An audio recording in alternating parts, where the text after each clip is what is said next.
Good afternoon, everyone. We will be starting the program in 5 minutes. Thank you.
priorities for the agriculture sector, not only in the Philippines, but of course in Southeast Asia or in Asia in general, to really focus on supporting our smallholder farmers, because for me they are the most indispensable.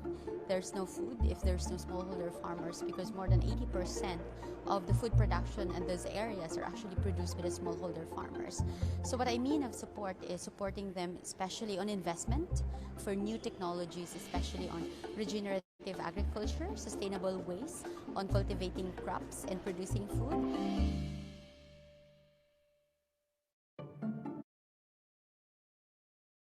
Okay. Good afternoon, everyone. Welcome to this dialogue on youth voices, food systems and the future, involvement, innovation, and inclusion. Thank you all for your interest in this. To help us navigate smoothly this afternoon in this virtual platform, I would like to walk you through some friendly reminders. Kindly note that the program is being recorded via Zoom and YouTube. This event is also live streamed via YouTube through the link that's projected on the screen. And so if you have friends who have not registered in Zoom, please share this YouTube link with them so that they can still participate. Note also that all participants are muted automatically as they enter the meeting room.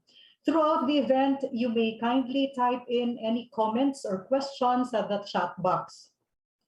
There will be an evaluation survey at the end of the session. Requests for e-certificates will be made available to those who have accomplished and submitted the evaluation form.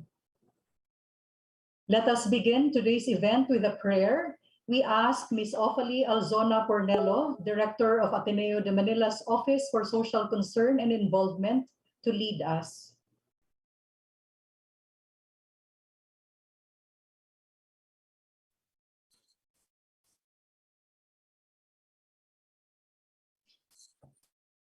Would like to invite all of you to spend a moment of silence as we put ourselves in the most holy presence of God.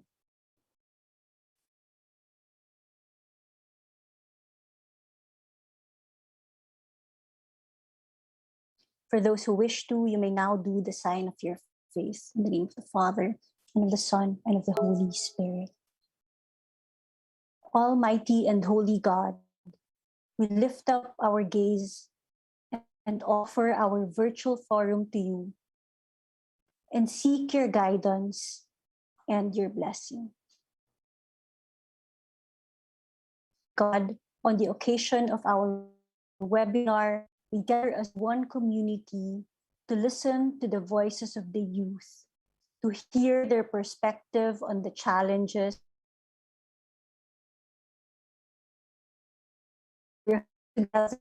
on the role each and every one of us play in innovating and shaping the future of our country, of our earth, of our home. We thank you for the gift of our distinguished speakers who will share with us their experiences and guide us in this reflection. In the midst of all the challenges and the crisis that we face, we beg for the grace to be able to dream of and work for a better world. In the words of our beloved Pope Francis, allow us to move forward with courage, build unity through discernment, and to continue to discover and implement God's dream for us and the paths of action ahead. All this we ask in your most holy name. Amen. In the name of the Father, and the Son, and of the Holy Spirit. Amen. Thank you very much, Ms. Ophalie. To proceed, let us welcome the Vice President for Social Development of Xavier University, Ateneo de Cagayan, Mr. Ruel Rabanera, to provide us an introduction and overview of this afternoon's event. Virtual applause, please.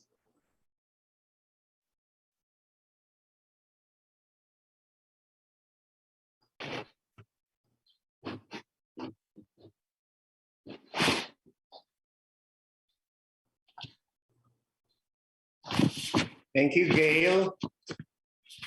Magandang hapon po sa inyong lahat. Maayong hapon sa inyong tanan.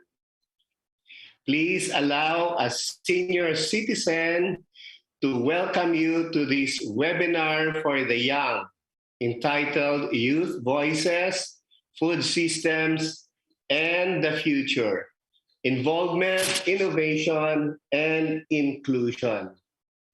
I am truly grateful for your presence here that despite the surging COVID-19 cases in our country and our health frontliners protesting in the streets, you find time to be with us today.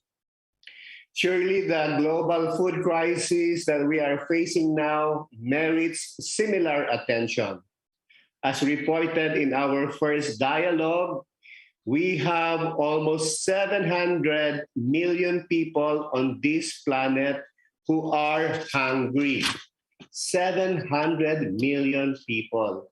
And not only that, 3 billion people who cannot access healthy diets simply because they cannot afford it.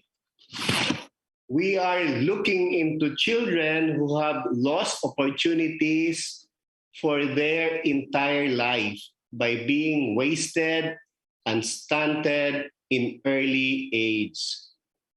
It is with this background that Ateneo de Manila University, Xavier University, and the Sustainable Development Solutions Network Philippines organized the Independent Dialogue for the UN Food Systems Summit, Pathways to Sustainable Food and Nutrition, Consumption, and Livelihood. The first dialogue was convened last April 16, 2021. More than 200 participants from the academe, civil society organizations, government, and the private sector attended. Our webinar today is part of these continuing conversations on the road to the UN Food Systems Summit this coming September 2021, which will be held in New York in time for the UN General Assembly. We envision that these dialogues, that with this we can bring forth awareness on the importance of food security and nutrition and explore new pathways to reach the targets of the Sustainable Development Goals. Food systems are complex. It is connected with other big problems such as climate change and social inequity. Moreover, it is intergenerational. Food systems are central for the future of the young generation. The youth today will face these and even bigger issues related to food security and nutrition in the future. The challenges compel the youth to address the needed changes to ensure more localized, sustainable, and equitable food systems. They have to be engaged. We are therefore very fortunate to have with us sustainable and inclusive food systems champions to share with us their perspectives and experiences in promoting food systems and how more young people may be further involved. Again, I would like to thank you for joining us this afternoon, and I look forward to your engaged participation in the dialogue. And subsequently, with your collaboration and under the leadership of the youth, we can attain fair food systems in the future. Daghan kaayong salamat, maayong hapon sa inyong tanan.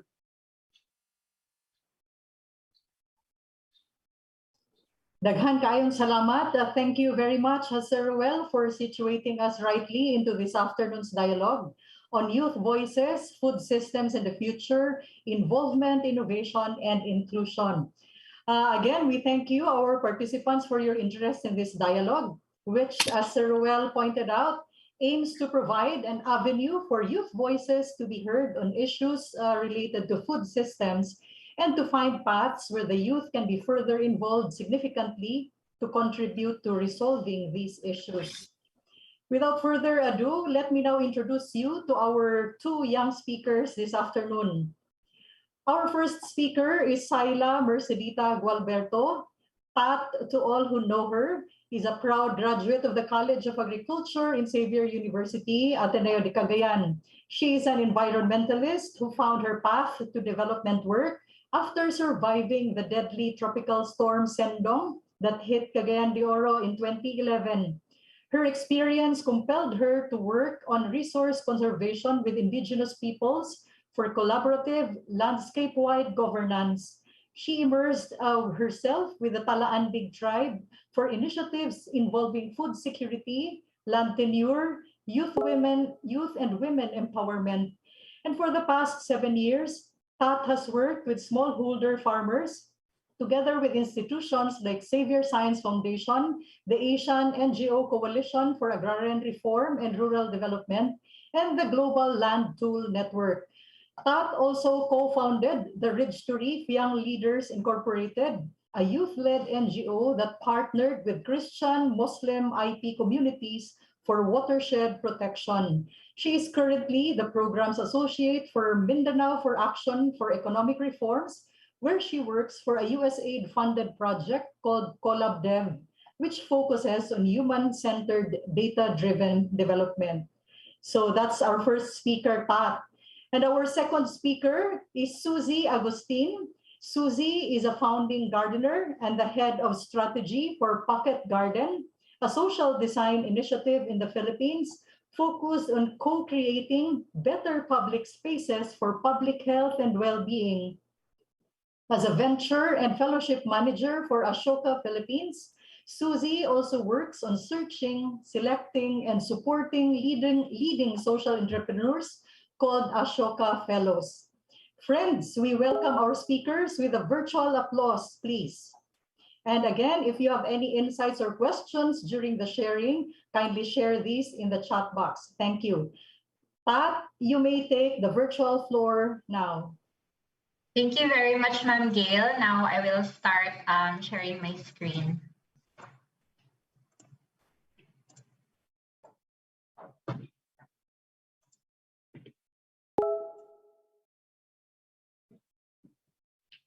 Is it clear to everyone? Malinaw naman? Okay. Yes, Pat. So, maayong hapon sa tanan. Good afternoon to everyone. My name is Tat Galberto from Cagayan de Oro City, from the beautiful island of Mindanao. And I'm most honored to be one of the young people given the opportunity to share my perspectives on food systems and the future. When I was invited, naisip ko, kasali pa ba ako sa youth? Well, I guess so. I am a millennial, born in the 90s, a digital native. Yung generation namin, we may be bibo, brave, techie, and unconventional in our ways, but millennials are also facing issues that are weighing us down. In fact, the Deloitte Global 2021 Millennial and Gen Z survey listed views of almost 15,000 millennials and 9,000 Gen Zs from 45 countries, including the Philippines, said that 41%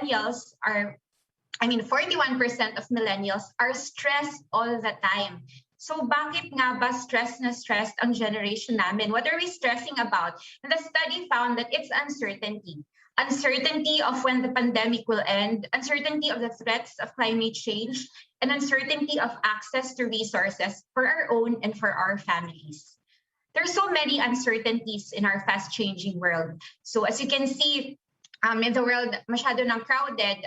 In fact, the Philippines is among the top countries in the world that are most crowded. And our world is shrinking. So we're growing in population, and more people means more competition for resources.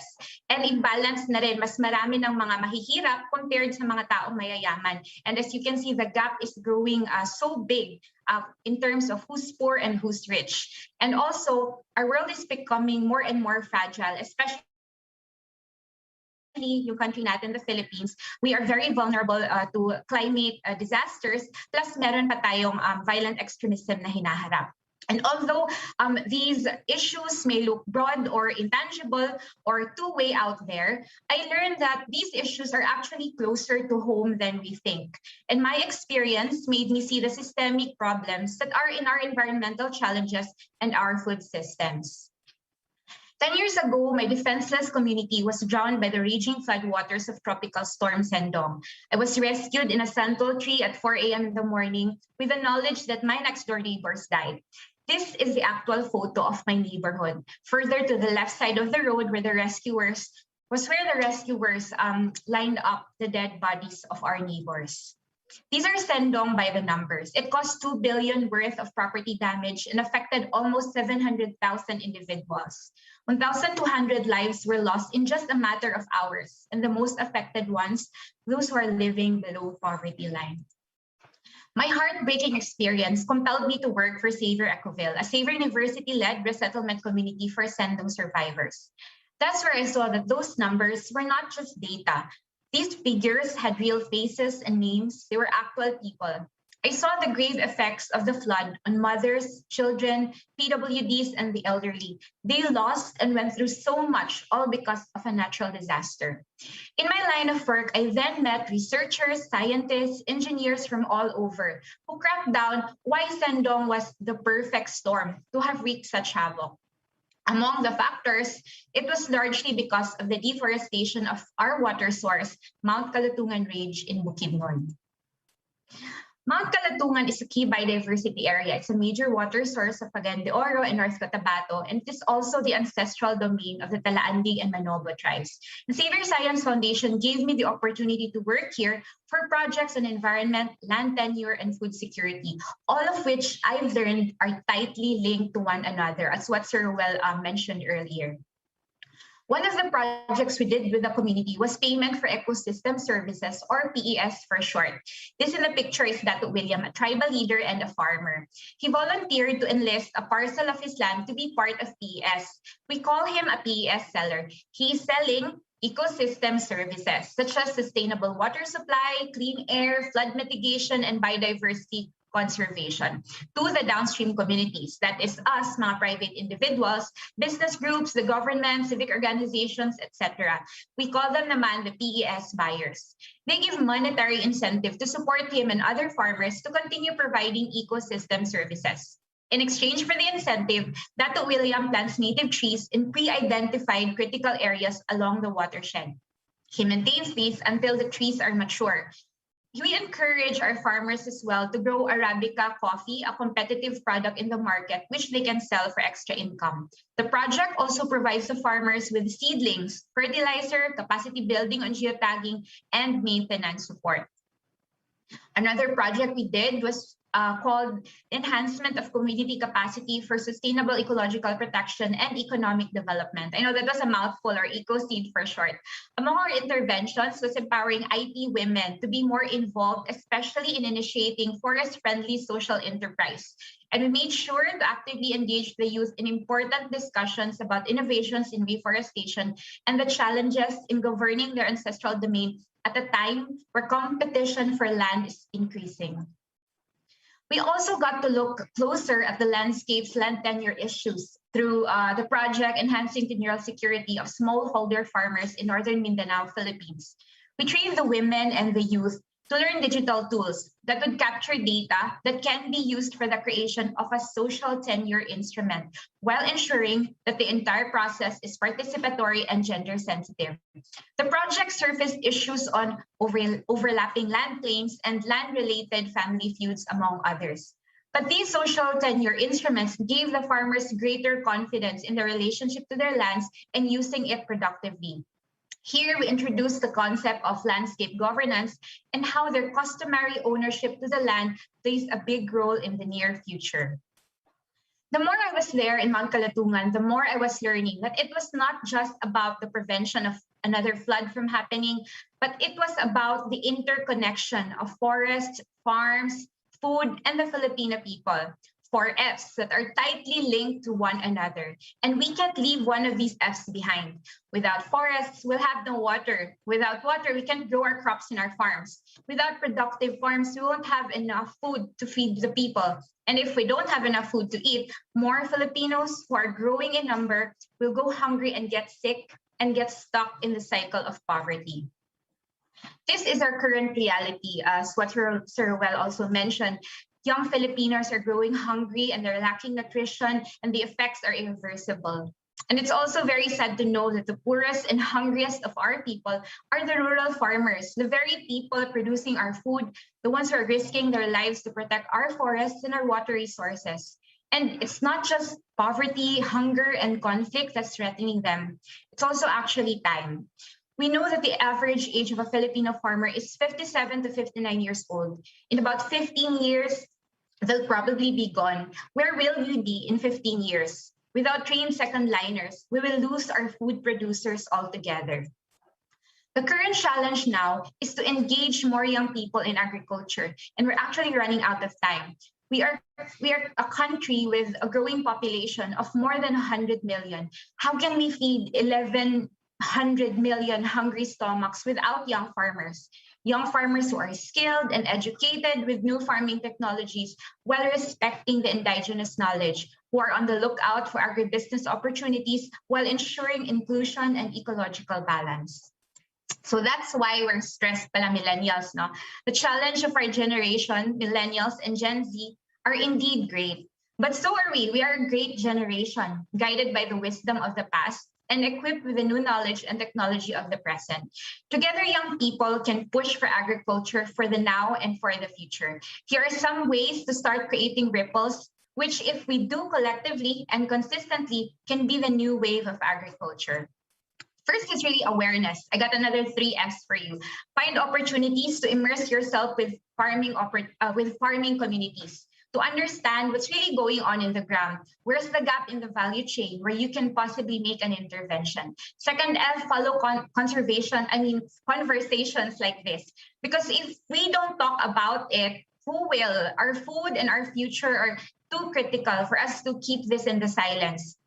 Participate in fora like this, or if you're a geek like me, binge watch past webinars in knowledge resource portals, marami dyan. And last F is future-proof your diet and consumption patterns by learning about your local market. Where does your food come from? Who's growing them? Are they sourced out ethically? Are they grown locally? Is your existing diet supportive of a sustainable and food-secure future? Next is to create platforms for collaborative landscape governance. Na-mention ko kanina yung PES, or Payment for Ecosystem Services. It's a platform for different stakeholders to come together and do their part in securing their common landscape.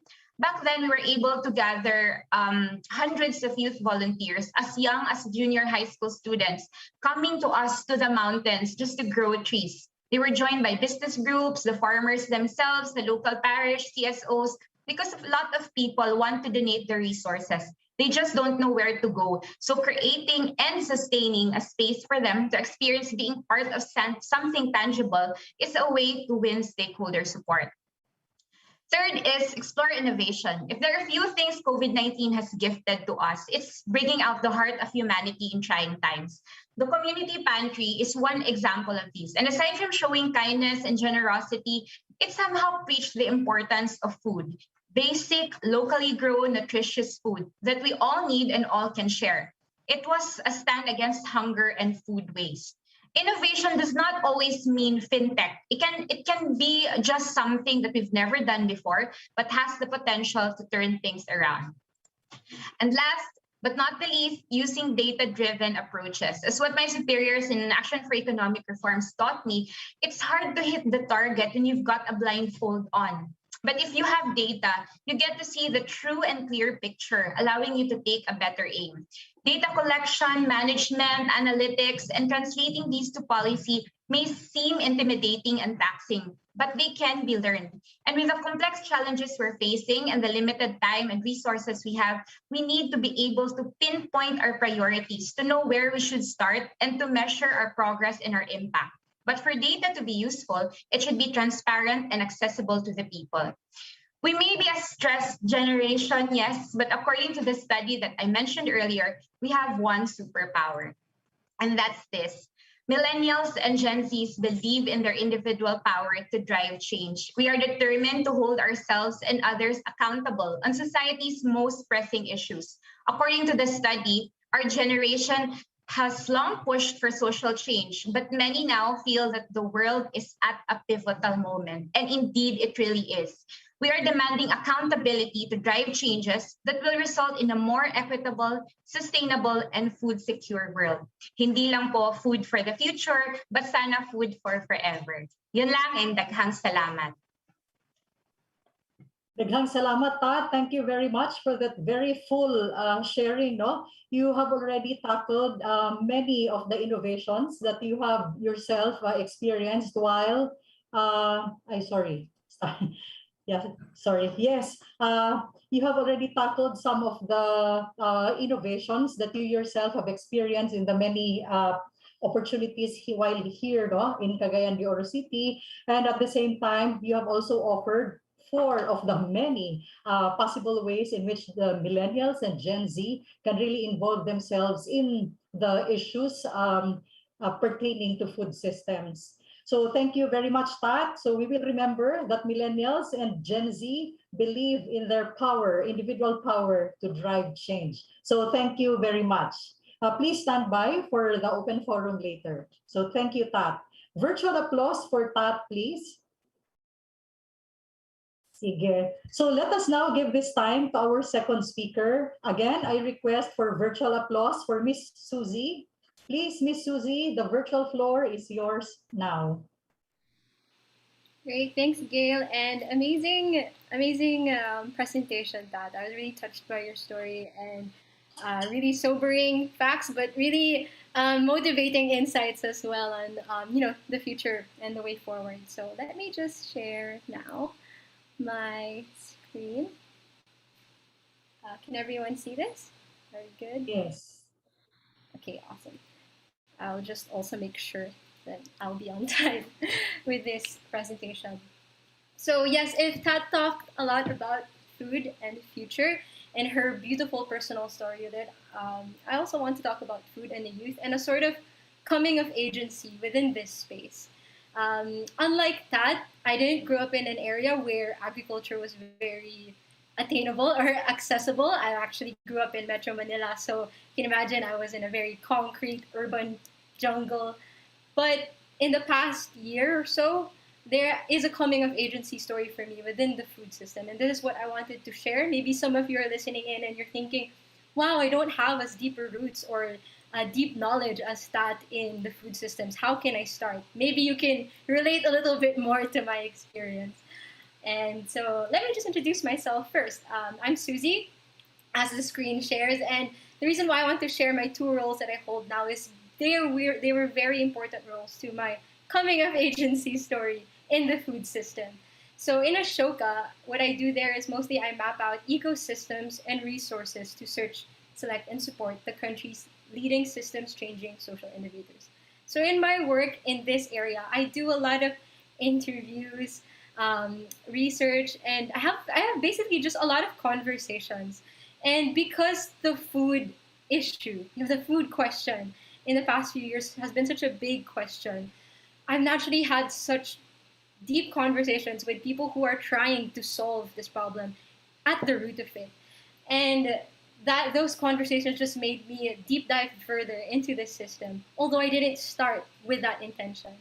And that deep dive actually led me to co-found, along with certain colleagues, Pocket Garden, which is, I'll talk about it in a bit more in a little while. It was where I head the strategy and growth, focusing on sustainability and community activation. So I'm excited to share first. I hope you don't mind. I spend a little time sharing about these two organizations and, of course, my perspectives on food systems and youth. So let me introduce you to Ashoka. Ashoka Innovators for the public is our sort of official government name. And really, what's Ashoka? Ashoka envisions a world where everyone is a change maker. That is our North Star. And how we are getting there is creating the largest global community of the world's leading social innovators called Ashoka Fellows. And why Ashoka Fellows? Because Ashoka Fellows are the practical visionaries with systems-changing solutions for the world's most urgent social problems. So globally, we already have around 3,600 plus Ashoka Fellows. And in our country, we have 12 Ashoka Fellows. And for me, this has been such a rewarding part of my work, getting to talk to these Ashoka Fellows. And I want to shout out to Tina Liamzon, actually, because she and her husband, Edgar, allowed me to really deep dive into food systems last year when they invited me to a youth dialogue, brainstorming. What does a future food, not just food alone, but interrelated with nutrition and sustainability really mean? And that allowed me to actually really, that influenced the design of Pocket Garden. So you might be asking me, Susie, what's Pocket Garden? And let me just give you a little bit of a backstory. Around 2019, me as a Pasigueño with just concrete everywhere, but I love walking around the city. I was like, why is it so hard to find gardens in the city that I can easily access unless I have a garden in my backyard? And thankfully, through like sort of my journey in Bacolod, trying to do soil testing and starting a farm there, a friend of mine reached out and said, Susie, I want to learn more about farming. Can you think we can do this in an urban setting? And I said, I know a lot of people who are ready, a lot of innovators, young innovators already doing urban farming. What's the game plan? So the original game plan was just to turn an unused playground here in Pasig into a community garden. But through that journey, we learned that actually in the LGU level, there are already sort of systems in place to catalyze community gardens. So community gardens as a framework is not new in the urban setting. But what was missing? So as a young person, what was missing for us is that we realized a barrier to catalyzing urban farming or just getting an interaction with agriculture is that we do not have a connection or an opportunity to own or even access public land for this purpose of gardening, farming in the urban setting. So what Pocket Garden came to be from just a ragtag volunteer group is it's now a public space design collective. A collective because we are from different backgrounds. We're designers, we're gardeners, we're farmers, architects, and we really want to just catalyze, shared spaces for better and healthier lives. For ordinary Filipinos to have that access, we don't have to pay for it because, as Filipinos, I don't think we realize that we have the right to demand space for these, needs of ours, recreational needs or public health needs. So right now we are co-creating and co-designing green open spaces with communities in the Philippines through innovative design, participatory placemaking, and collaborative research. And what Pocket Garden really wants to create in terms of value is turning small. So we don't want to go, large scale urban farm because that's not within our wheelhouse as young people.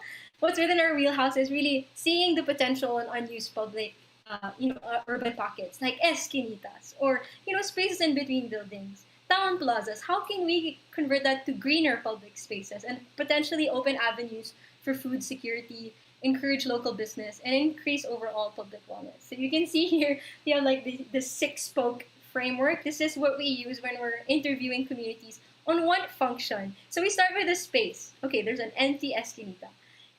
Maybe that community there is, young families. What's the urgent need for them? Okay, they need a space for their kids to play, but at the same time, they would like, a place for recreation or gardening. So we sort of move these folks to see different functions, and with the different sort of priorities of a community comes, an identity for the space. Is it a wide open playground? Is it a community food park? So yeah, that's basically the two organizations that really sent me on a journey on learning about the food systems. And based on that sort of coming of agency story within the food system, I want to share three perspectives. There are probably better perspectives out there coming from deeper or more lived experience, but these are mine, and I want to share these with you today.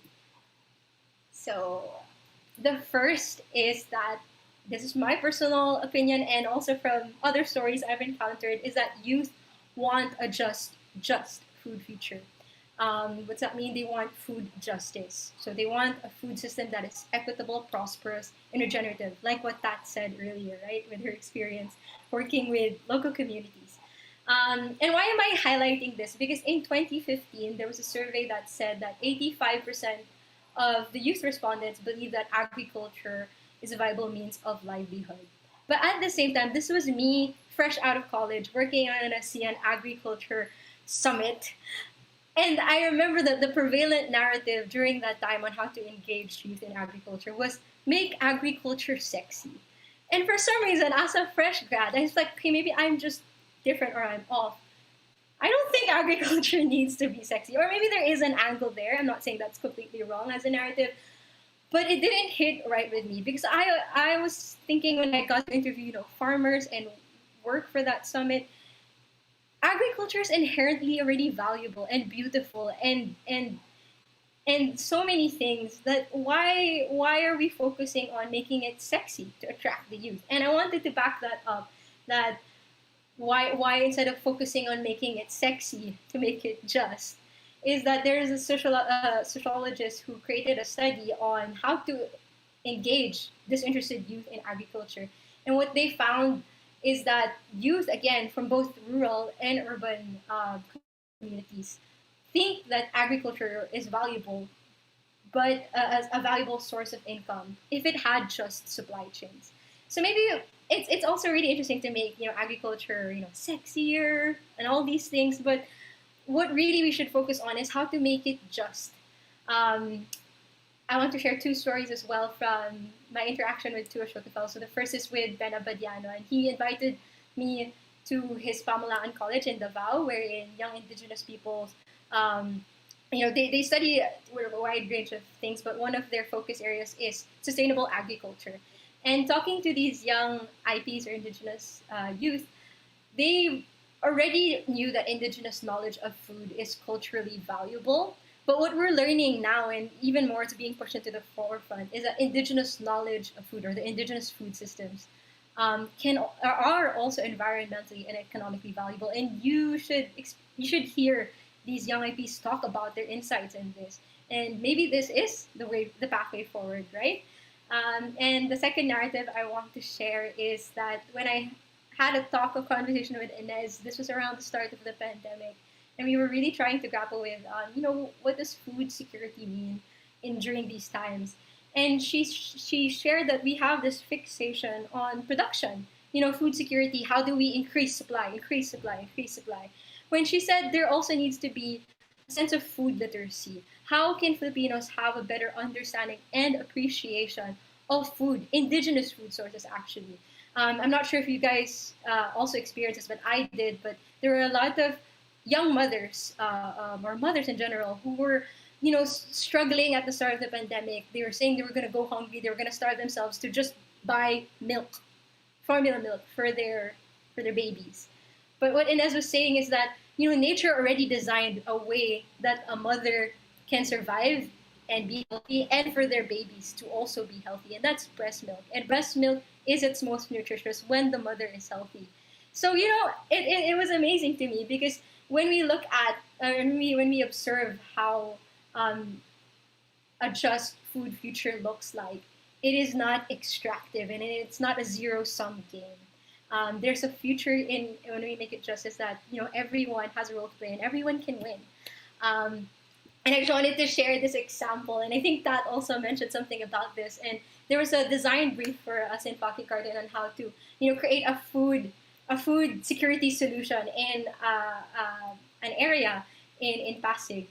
And while most people think, and the brief was to make it like smart agriculture, tech forward. While that is also interesting, I agree with that. That innovation doesn't only happen in fintech or in a technological, a technocratic way.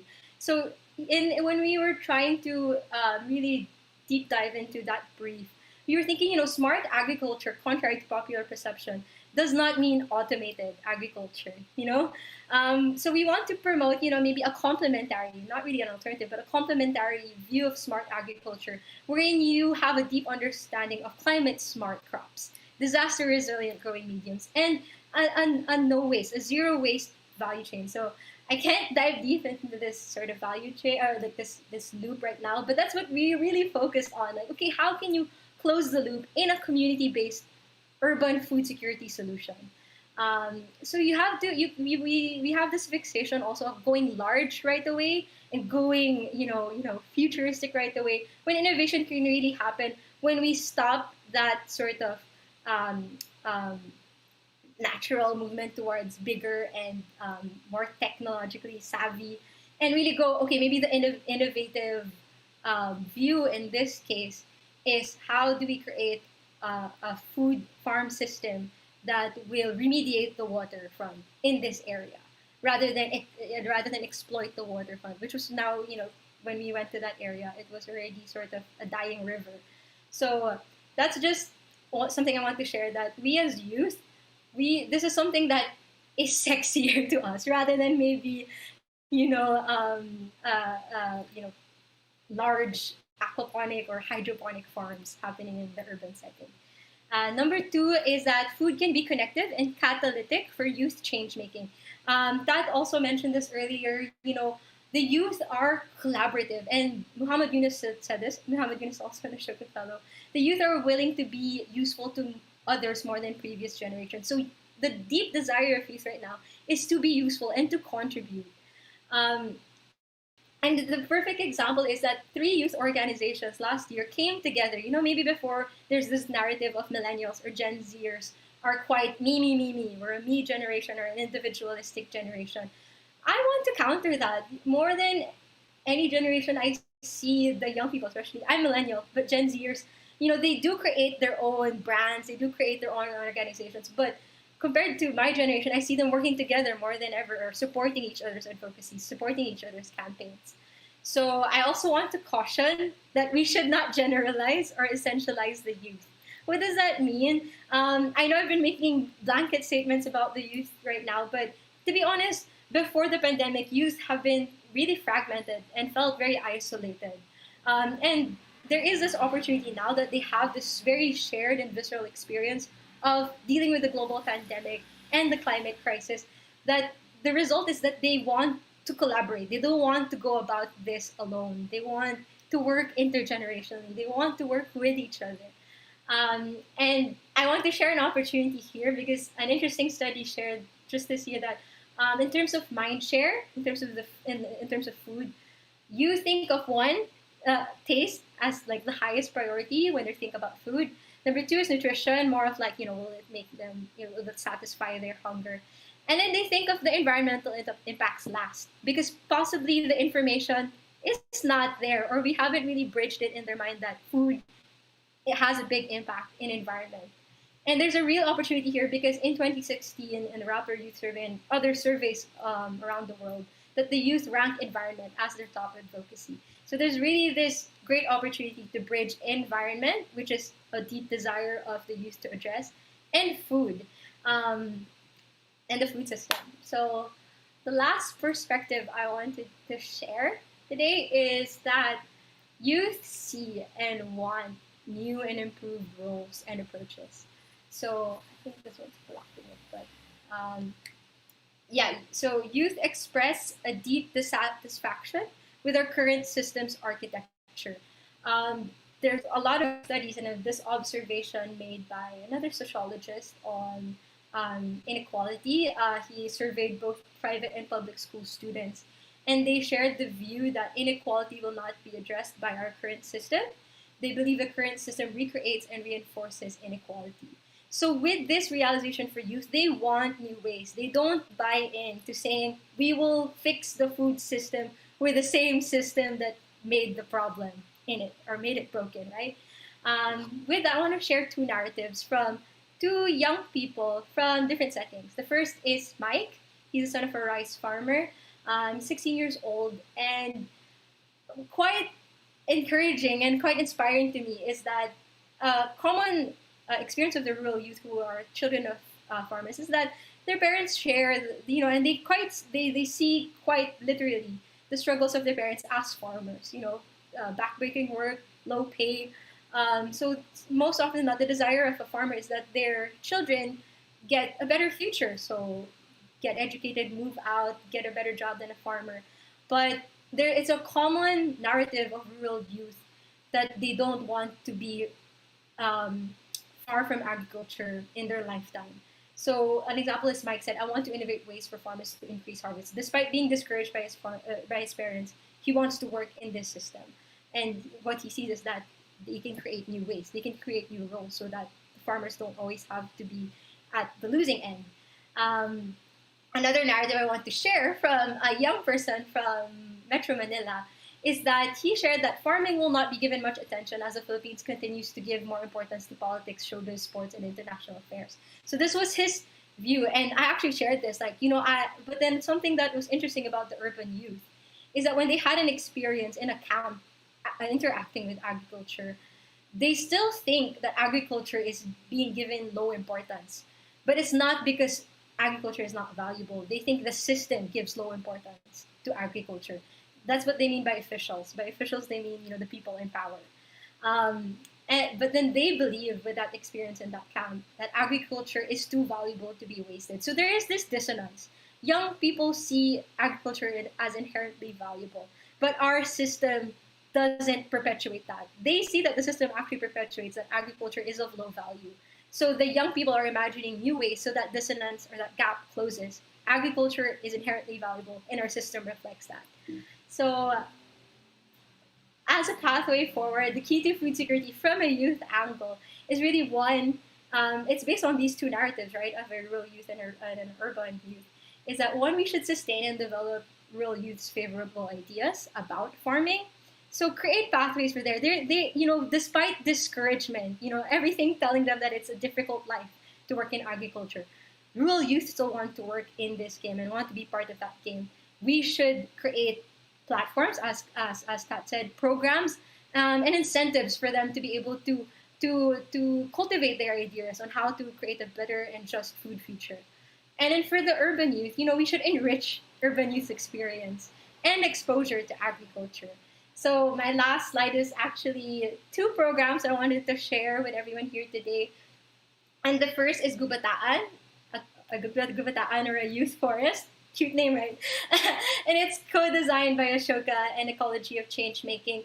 And this really, we designed this because we realized we need to allow our youth to aspire and desire to connect with nature and agriculture and food system. So what we designed is a 42-day coming of age adventure with permaculture and change making. And it's really, it's twofold. They realize more about themselves and their desires and their aspirations, but at the same time, they get to see it through the lens of nature and how everything is interconnected. And the second I wanted to share is that maybe you're not, because this one is for maybe around, you know, college age students or high school students. If you're quite out of that age range, Pocket Garden is actually creating a purpose-centered learning and action server. We're exploring right now in Discord for, you know, urbanists meaning people who, you know, want to change how we develop our urban systems, creative city makers and food futurists. And really, what this will look like is sort of like, you know, mapping Mondays.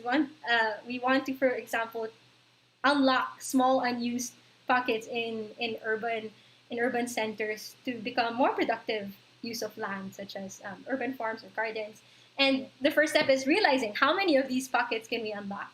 So that's just an example of what will happen in this server. And yeah, that's basically what I wanted to share today. And I'm excited to hear feedback and also your questions. And thank you. Oh, thank you. Thank you, Susie, for a rich and interesting sharing on your Ashoka and Pocket Garden engagements. Very amazing, no? And for sharing your perspectives on food systems. There were three things that you also shared with us this afternoon. Thank you for giving us a glimpse of what the youth want. That is a just food future that is equitable, profitable, and regenerative. And also for making us see that the youth want to connect and be catalytic for change making. That is the youth, the young people are very willing to be useful and to be contributory for the greater good. And of course, no, thank you also for giving us a glimpse of how the youth see the current system, one that they are dissatisfied about, but does not only remain in the dissatisfaction, but continues to look for ways, innovative ways, on how these can be made better, no, with the narratives that you have shared. So thank you also for already giving ways on how the rest of the young people, the other young people, can also get engaged in this narrative of the food system. So thank you very much, Susie. Again, please stay on for the open forum later. Thank you very much. Can we give Susie a virtual applause, please? Okay, thank you very much. Now, this afternoon, we have invited a reactor to the sharing of our two speakers this afternoon. She has graciously accepted our very urgent request yesterday, and we are very grateful that she said yes despite the time constraints. No? I will introduce her. Miss Francine Mamba is a recent graduate of the Ateneo de Manila University with a degree of with a bachelor's degree in philosophy. She seeks to continue to build the learning environment she was raised in, one that champions the attainable ideals of sustainable development. With her experience in international youth conferences and business case competitions, she hopes to empower others to be difference makers through decisive action for the betterment of their environment and community. We are very grateful again, Miss Francine, for giving yourself to us this afternoon. So friends, let us welcome with a warm round of virtual applause, Francine Mamba. Francine? Thank you so very much, Ma'am Gail, and it's truly an honor to be here speaking with all of you today. And thank you so much to Susie and Pat for your wonderful stories. And honestly, like I feel so inspired all over again. And I'm very happy to have everybody here who are like-minded and like-hearted individuals who truly care more than anything about, not just the food systems and making it just and accessible and for all. It's just for the whole banner, under the banner of sustainability. Thank you for your voices. Thank you for your stories. And thank you for all that you do and that you will continue to do. And I hope that everybody is just as inspired to, not only just rewatch this video and follow their different platforms and join them, of course. I think it's truly an honor. And I think I'm a little bit of an in-between between Susie and Pat. I'm fortunate enough to have, I grew up here in Metro Manila, but I was fortunate enough to have a province to go back to be able to be around nature and to see how that has, impacted me and being able to be around farmers, especially since my own family is actually involved in the farming business now. And I think from both your stories, I think what we can, I guess, derive from everything that you do is that it just not only just takes awareness, being able to actually consciously look around you and, be able to see not just, the problems, but also to see what you can do about them. And I think that's the most important thing to derive from this talk. It's that you need to look just not only just at the problems in order to solve them, but, believe in the solutions, believe that you can change it, the current systems that are in place, and believe that even though you may feel, very isolated or, maybe perhaps for most especially my own self, growing up mostly in Metro Manila, is that you feel like, oh, I have no place because I grew up in a privileged place in comparison to other places, right? And I think it's important that you use your place, no matter how, perhaps outside of it may seem like you can do so much still, even if you're outside of it. And I think it's important to feel like you can do something, to believe that you can do something, because I know Susie and Pat, you guys were, perhaps you had these opportunities, of course, but you made themselves and you took that first step in order to get to where you guys are now and to be able to, it starts with just one small step. And from, starting from your own personal family, your own individual actions, those sort of domino into different interactions with the community around you. And it's inspiring, right? That's how, there are so many inspirational speakers because, seeing these people, be able to do these things, it seems like very small that they start, but it dominoes into something so much larger. And I think that's something that we should all take away from this, is that, what, you can do it, right? And, no matter how small it may seem, it does make a difference. And I guess to talk a little bit more about that, I guess, I was fortunate also enough to be growing up in a place wherein it did champion these ideals of sustainable development, of not only, benefiting the community, right? And being a positive force in the environment, and that you're preserving it, right? It's also a matter of, you know, being able to empower your community, because empowering others is also empowering to you, because you're not just a single entity, right? You are a community, and being able to do your individual part helps the community as well. And I think it's important to have that sort of systemic idea of not just finding value in the environment around you, but also, you know, valuing the system as a whole, like the whole cycle. Like this tree is not just, you know, you don't value the tree just because it's a tree, but you value it for how it works in the grand scheme of things, how it's also beneficial to you, and how it's beneficial to the animals and fauna and flora around you, right? It's being able to find that, you know, intrinsic value in all of these things. And I think it's very important that we continue to foster that. And I think we're also very lucky to be, at least the Gen Z millennial era also, is that because of these, you know, emerging, you know, these emerging ideas of importance on not just in the environment, right, and conserving it, but this whole sustainable movement. I think we're very lucky because the resources are available to us, right? And we're lucky enough to be in a generation wherein it's like, it's not about making money anymore.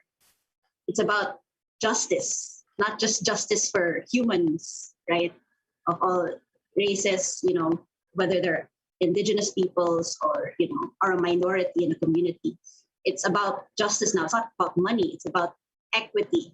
It's about, you know, good for all.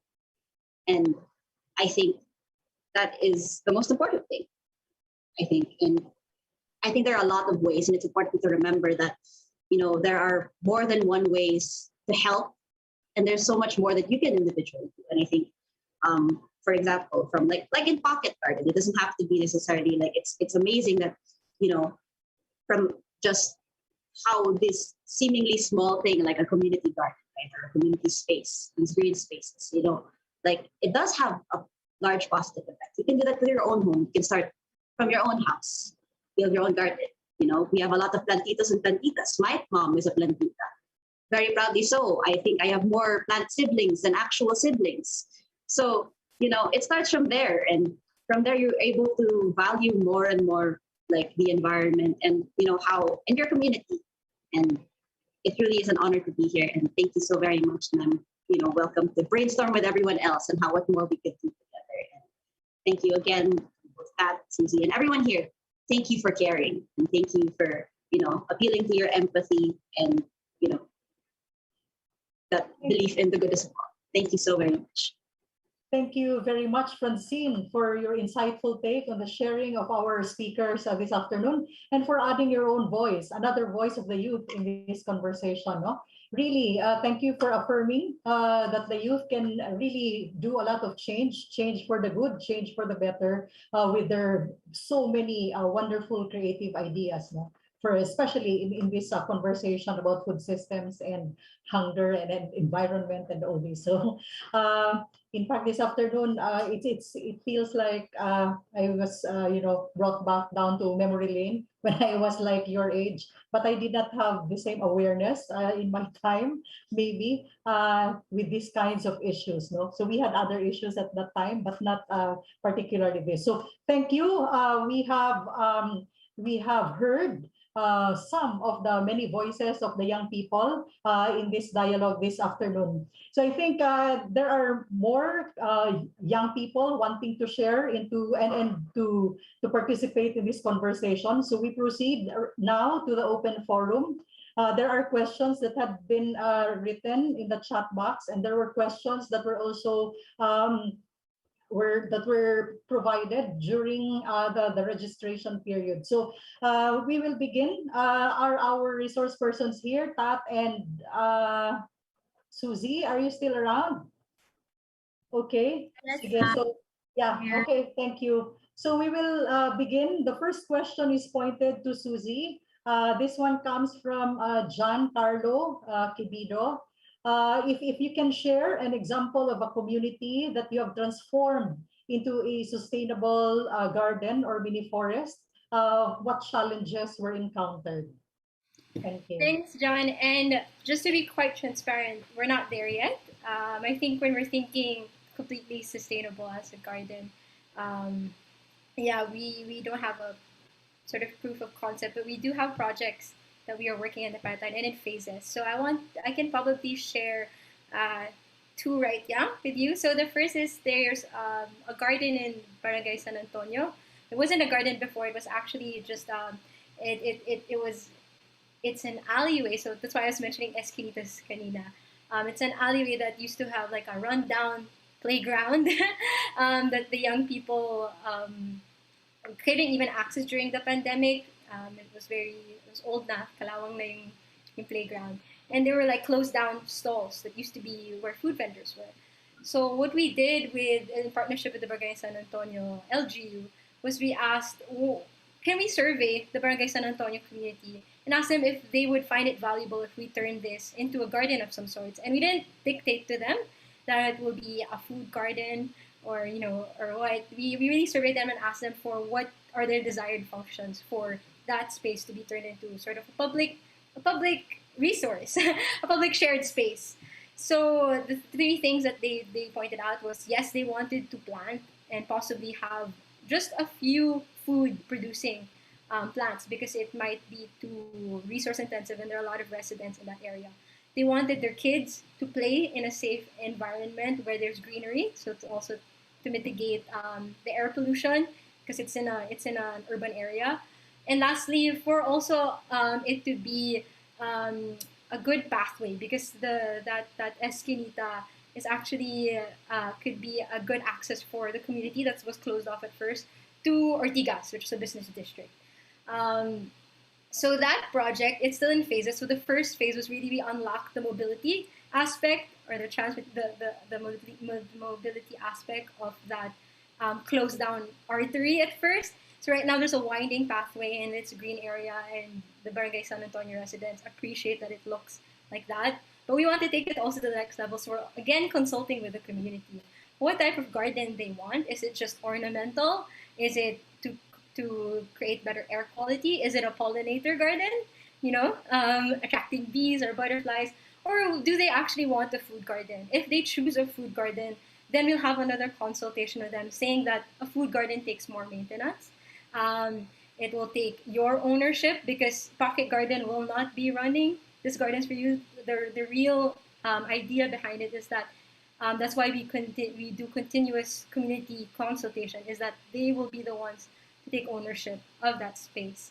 The second one, if you're interested in sort of like a food aspect to this, we actually have a partnership with Museo Pambata and Kids for Kids Philippines to create an urban beehive in Museo Pambata. And it's really not really to produce enough honey for the city or anything like that, but it's to excite young people, young children that, wow, honey can be produced in the city. And bees are, very, they're ecosystem, sort of signals if an ecosystem is healthy. So if bees can survive in the urban ecosystem and we create urban environments that are friendly to bees and butterflies, then we're also sort of helping the environment. And at the same time, kids can taste delicious honey. So we're not yet at the level where we can realistically create, something really great like a sustainable mini forest, like maybe in Cagayan de Oro. I know there's a really great food forest also in Bacolod. But hopefully one day we can get there. And if you're interested, if you want to do that with us, Pocket Garden is really for co-creation and involving more people in this sort of work and movement. So just let me know. Thank you, Miss Susie. I hope that answers the question of Mr. John Quevedo. No, thank you. But sorry, Susie, there is another question for you here. How do you choose what kinds of vegetation to plant in Pocket Garden? Yes. So again, how we do it is consultation. So that's why we highlight co-creation. So for example, building this urban beehive, we consulted with a bee expert. His name's Alexis. You guys can also look for him online. I think his page is World Bee Day. And we asked what plants help create bees, help bees produce honey. So Cadena de Amor, Portulacas, and those types of plants, also wild daisies. So that's how we decided on what plants to implement in that space. For the likes of, for example, if it's the BSA LGU, BSA already has a lot of community gardens before we even step in. So that's how we will also decide again. So what food species, if they want to go with a food garden, actually thrive in an urban environment? And I see one more question here from Alfredo Lim. Doesn't urban pollution contaminate the edible plants grown in pocket gardens? Will they be safe to eat, or they are more capturing carbon dioxide? I agree. So this is something we need to take into account. So for example, you cannot realistically put an urban food farm beside a highway. So when you're really looking for, that's why we call it pocket gardens. For example, courtyards, or those small spaces in between buildings, they create microclimates. You can research that. So they can create a buffer from the more, I guess, polluted environments that we have in an urban setting. So that's why the idea is pocket, create microclimates that can actually also protect your food. And also the example I shared on that community in Pasig as well, near a waterfront. We need to really, we're not in that level yet as Pocket Garden, but we're really seeing that a key resource that we are ignoring is water. How are we taking care of our water resources in this urban environment? Because we can create so many food farms, innovative hydroponic gardens. Like one of our co-founders in Pocket Garden actually works with Future Fresh. They create those, container vans that produce food. Really great innovation. But if we're not taking care of, or if we're not putting into the equation, where will the water come from? How can we realistically do this? What Tat said, forever. Then that's a missing piece. So those are just the challenges. So there's still a lot of challenges we're grappling with. Again, we started sometime last year, and that's why the name of the game is co-creation. We do not have all the answers. We're not the experts. I myself am not an agriculturist, so we ask for help. We ask for more experienced agriculturists. What should we consider? And yeah, co-create. Wonderful. Yeah, thank you. Thank you very much, Susie. I think that gives us a very gives us a wider perspective again. That food systems really it's complex, and it cannot just be considering one solution to be the only solution for the problems that we face. No, so thank you, Susie. We give you a little time to rest before answering other questions. This one now is for Pat Galberto. Pat, do you think what do you think about the sustainability of vertical farms, for example, hydroponics, in light of an aging population of farmers and decreasing arable farmlands? Very, very heavy questions, right? I think it would really be good to explore hydroponics, especially since I mentioned that our population is growing, but the availability of our land is decreasing because food is not the only sector that's utilizing our land. There are a lot of other sectors in development that are using that as well. So if that's one innovation that we can explore, it would be good to really try it and try to sustain it as much as possible. But of course, as Susie said, there's no one size fits all solution. So it will really still depend on the needs of the community.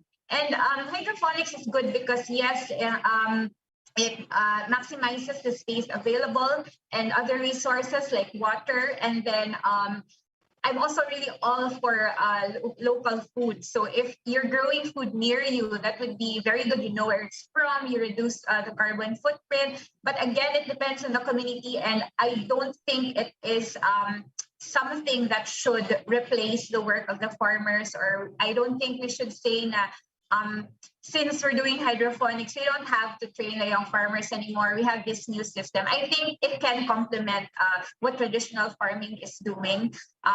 So I still agree that we still have to train more young people into farming. And as what Susie said earlier, and they already know and see the value of agriculture. Just give them the platforms to be able to practice that. So yeah, I think that it can be an option to be explored, but it won't replace the roles of the youth and the farmers. Okay, thank you very much, Tat, no? Sus, the voice of our youth. Thank you for that question, Miss Millet Tendero. So I hope it was something that also really answered your question here. So thank you, Tat. And now I think we're back to you, Susie. There's a question here from Miss Gavino, Luisa Gavino. How can you request for a public space to turn into a pocket urban garden? What is the procedure after identifying an ideal space? Who should be contacted? Do you need a request to be signed by a number of citizens? Very practical things. Yes, Susie? Yes, I love this question. And I, again, I think there's no one way, but the first step is you have to know who owns that land, right? Who is the proper governing body to approach. So, for example, the example I first used for Pocket Garden, we knew that this is BSA land. It's public. It's a streetway. It's an artery. So we approached BSA to be able to convert that into a green space. There are other examples. There's already. I think I want to encourage you. Like if you're thinking, oh, Susie, I don't know how to go about it, and am I going to go about it alone? Well, one, Pocket Garden is already creating a server so that we can learn together. So again, I'm not an expert. I'm still also like young, and I would love to learn from other experiences. And as more and more people create Pocket Gardens, the more we'll learn how to make that faster. Conversion of public land into you know green public spaces. So in that survey, you'll also meet hopefully other people who are already doing this. So for example, for Pocket Garden, we just had that one. But if you look at examples of Down to Earth, they've already catalyzed so many urban pockets to become food farms or food gardens in the city. So we can learn from them how they went about that. So really, it's the first step is if you identify the land already. Okay, it's not being used. It's accessible. There's possibly a community that will want to take ownership of this. Maybe it's your community, Then talk to the decision maker. Talk to if it's an LGU, if it's actually, if it's a streetway, or if you're in a village, if you're in a subdivision, talk to the village association. And I would encourage you actually to join our server because we are also from these insights of the different people doing this already in their LGs, talking to their LGs or talking to landholders. We want to create a playbook for this together with everyone, co-create again, so that we can all learn from each other and lean on each other. Because as you know, land access and land rights in our country is very difficult. So you will have heartbreaks. We've had heartbreaks as a Pocket Garden. And it's important to have community so that we can lean on each other. So if, this person says no, ask again. Find another one. And the encouraging thing is we're looking at small spaces, right? We're not trying to create like a Mall of Asia urban farm. Like it's small. So if this small space doesn't work, go to the next esquina. Go to the next township. Yeah. I hope I answered your question. Yeah, thank you very much. So I hope, Miss Luisa, I think you are very interested and encouraged to start your own pocket garden. Hopefully, Susie, while this pocket garden is started out by young people, this is not restricted or limited in terms of initiating pocket gardens in the future. This is not limited to the young people only, but also the aging ones, the senior ones, or those that are not within the scope of being young anymore. So it is not limited to the young people. Okay, so thank you very much. Yes, I think there are questions here regarding raising awareness. This one goes to both of you. How do we leverage the voices of the rural youth in these conversations about the food systems? Sige, anyone can just begin.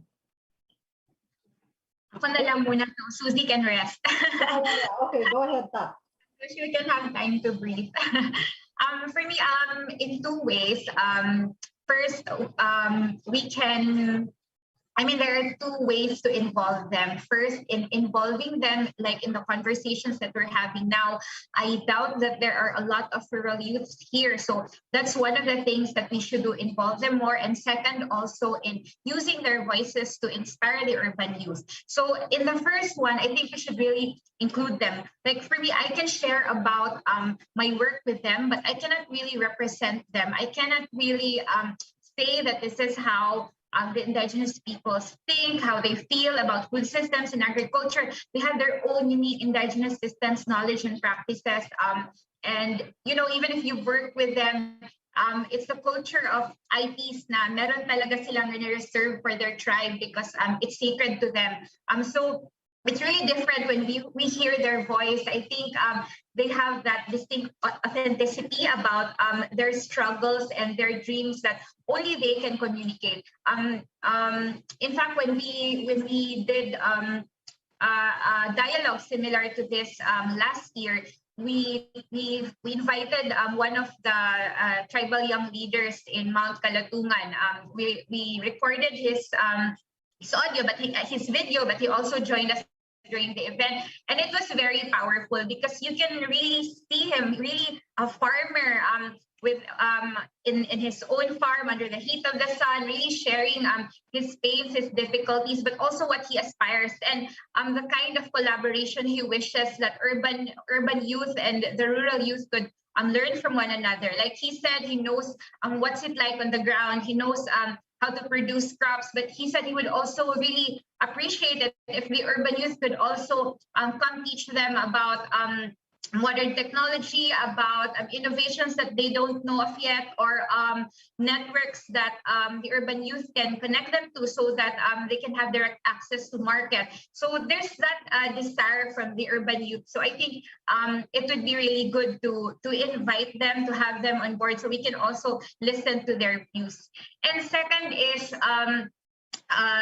getting the urban youth to listen to them. So I think it would be very effective to invite them to the foundation. So we invited the farmers, the traders, and the businessmen, and then we asked them to, for example, the moderator would say, okay, carrots, how much do you think is your carrots worth? The farmer would say 45 pesos per kilo, and then the traders would say 100 pesos per kilo, and then the other would say 60 pesos per kilo. Then the farmers would be shocked that that's how much other crops are worth, but they don't know. They as what Susie said, if you're a son of a farmer, sometimes you don't want to go to that back-breaking job anymore. But if they would actually see the worth of their produce, they would be inspired. We really observed how their eyes lit up when they found that's the worth of what they're producing day in, day out. So I think that it's a two-way learning from the urban youth and the rural youth, and hopefully next time we can have more of them join our conversation.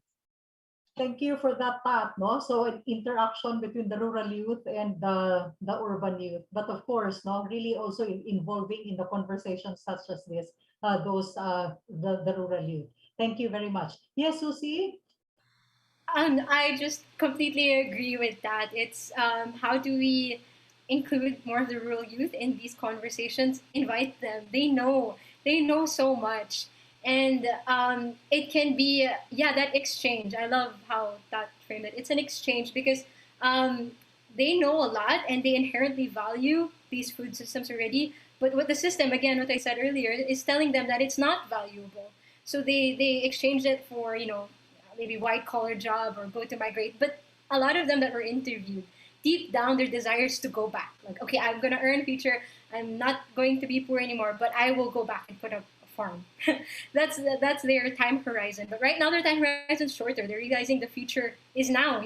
Climate crisis is not in the future, it's now. Food crisis is not in the future, it's now. So how can we involve their voices more, invite them, and have an exchange? I think when we attend webinars, we often, I'm guilty of this sometimes. I often attended hoping that, the speaker will have the answers or, but really come to webinars or come to these and within a viewpoint of an exchange. So our rural youth have so much knowledge and purpose inherent with their relationship to the food system or agriculture. but our urban youth can also have that deep relationship with the food system. And I like a comment here by Charina, actually. When you're realizing your role in this food system, there's no one way. You don't have to become a farmer. As what Tat said, our farmers, we have to upload them. They have value there. They're still the biggest piece of the system. But if you're not a farmer, if you don't have access to land, or you're not or of that sort, you can contribute in other ways. So yeah, I agree. Basically, how to include them, invite them, spotlight them, and hopefully in the next conversations we have more of their voices here. Yeah, thank you. Thank you very much for that, Susie. And I think Ms. Charina Javier has something to say also. Apart from engaging the youth directly in agriculture, planting, producing food, they can also be involved in the different phases of the food system, such as food innovations, added value to food, preservation, reduce production waste, marketing, distribution, and even consumption by teaching balanced diet and prevent food wastage, etc. Thank you for that, Ms. Charina. Yes, one last question maybe before we conclude our open forum and our program for this afternoon. Here, I think I'll just choose one more question here. What are the current platforms or networks available for youth, for young individuals or youth organizations that can provide them a voice in the food systems? Some of these you have already said earlier, but it might be good to also repeat it just to conclude our conversation this afternoon. Platforms where our youth can contribute in the conversations on food systems.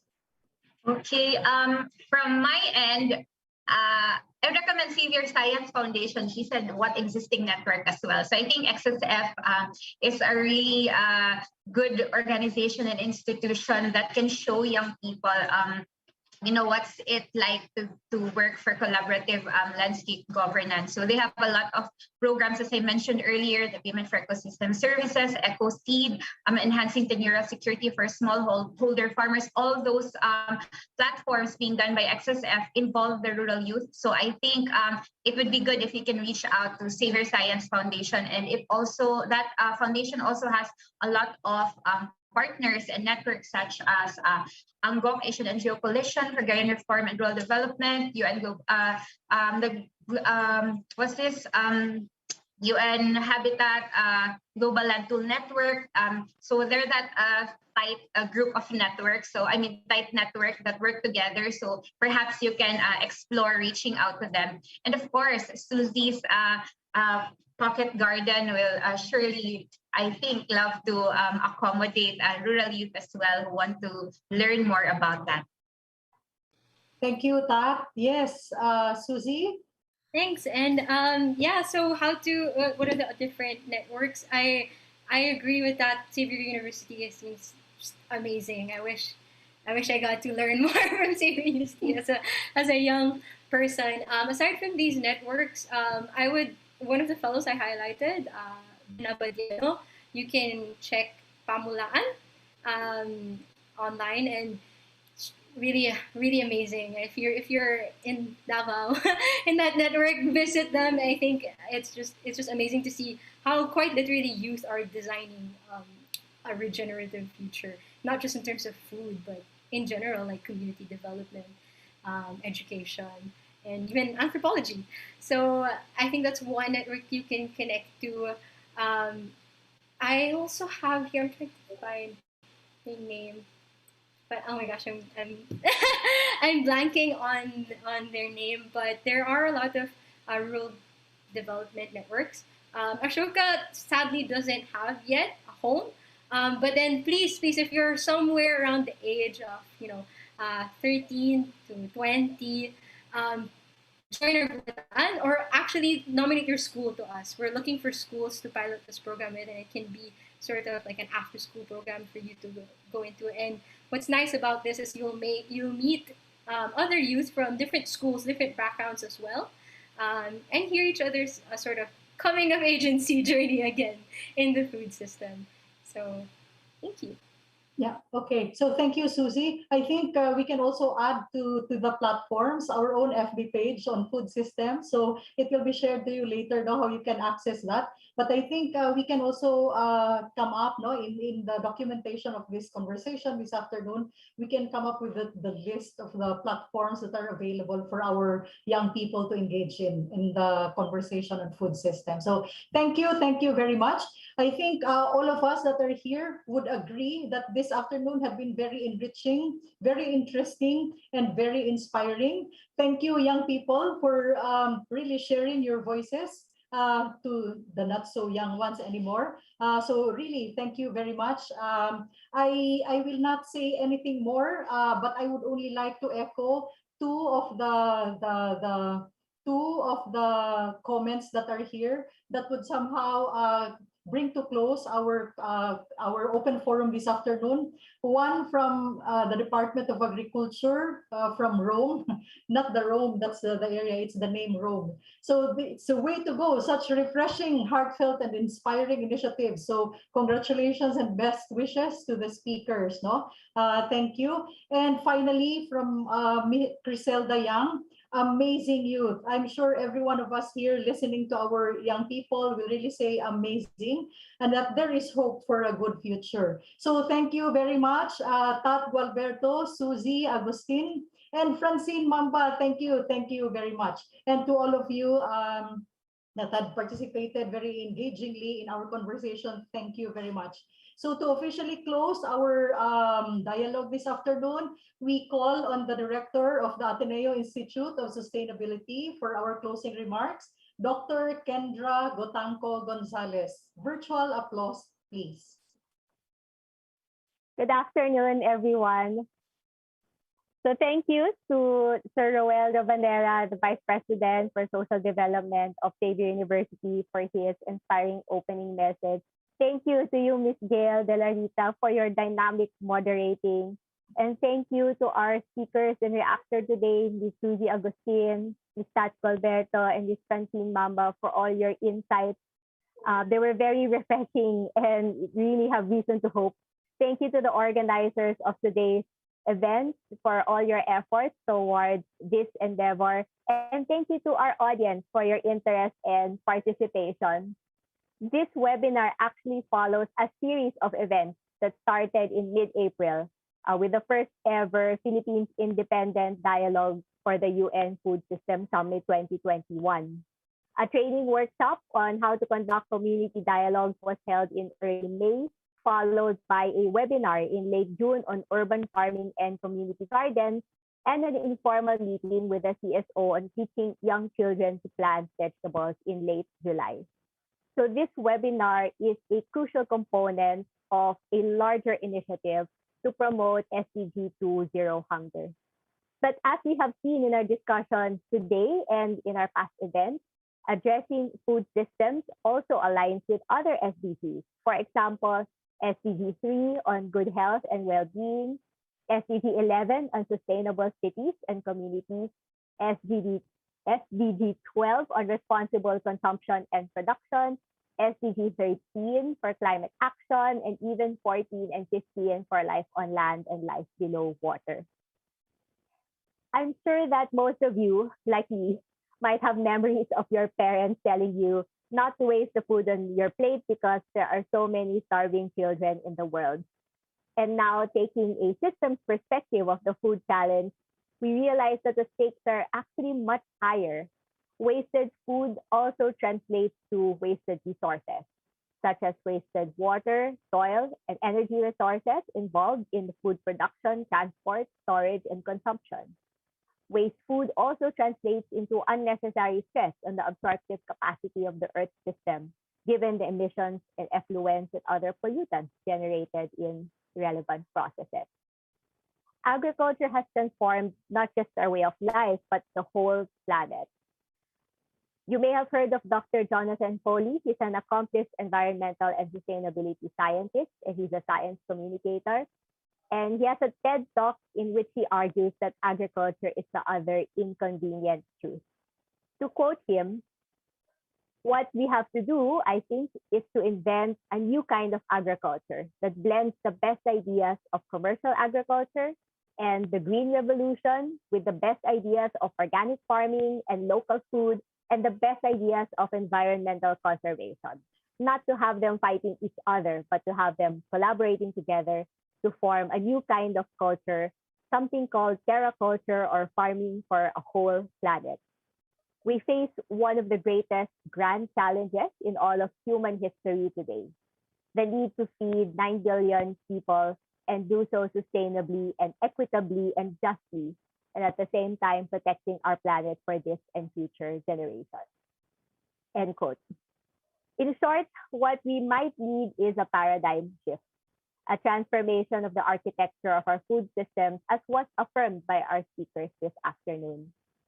And the youth of today will be the ones leading the charge into the future for food literacy and for sustainable, just, and resilient food systems.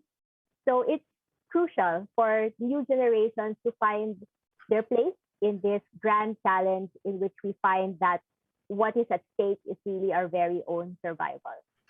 Today, we just witnessed testimonies of exemplars of the youth speaking with passion and respect for the earth system. So again, there is reason to be optimistic and to not lose that hope. So on behalf of the Ateneo de Manila University and Xavier University Ateneo de Cagayan, I thank everyone again for their engagement. Based on the dialogue today and over the past month, I'm hopeful that these efforts will lead to deeper reflection on our lifestyles and culture in the context of food systems, and thus lead to concrete intersectoral action towards nourishing our bodies, our souls, and our planet. Thank you very much. Thank you, Dr. Kendra, for closing beautifully our conversations, our dialogue this afternoon on youth voices, food systems, and the future, innovation, involvement, and inclusion. So thank you very much. Before we finally end, there is an evaluation link that is, I think, posted in the chat box. So for those who would like an e-certificate, so kindly accomplish that evaluation form and then submit it so that you can get your e-certificate. And by the way, the one that I mentioned about Rome, this person messaged, and she is really one from the Department of Agriculture, the Deputy Permanent Representative of the Philippines to the Rome-based Food and Agriculture UN agencies. So thank you very much for joining us this afternoon. And then, yes, in our next slide, Michelle, please. Yes, everyone here invited to the Food System Summit, Virtual Food System Summit on September 23, 2021. So it will be held in New York, the actual summit, but we are all invited to join it virtually. So thank you for that. Yes, then again, there is a Food Systems Community Dialogues platform or a portal. So you can also join this platform here for knowledge sharing. No, so thank you. Yes, is there something else that I have forgotten? Okay, so with that, everyone, thank you very much. Thank you to the rest of the organizers of this dialogue this afternoon, the tech team, the ones that are behind the scenes, Sir Ed and Ma'am Tina, thank you very much. So good afternoon and have a wonderful week still ahead of you. Thank you. The priorities for the agriculture sector, not only in the Philippines, but of course in Southeast Asia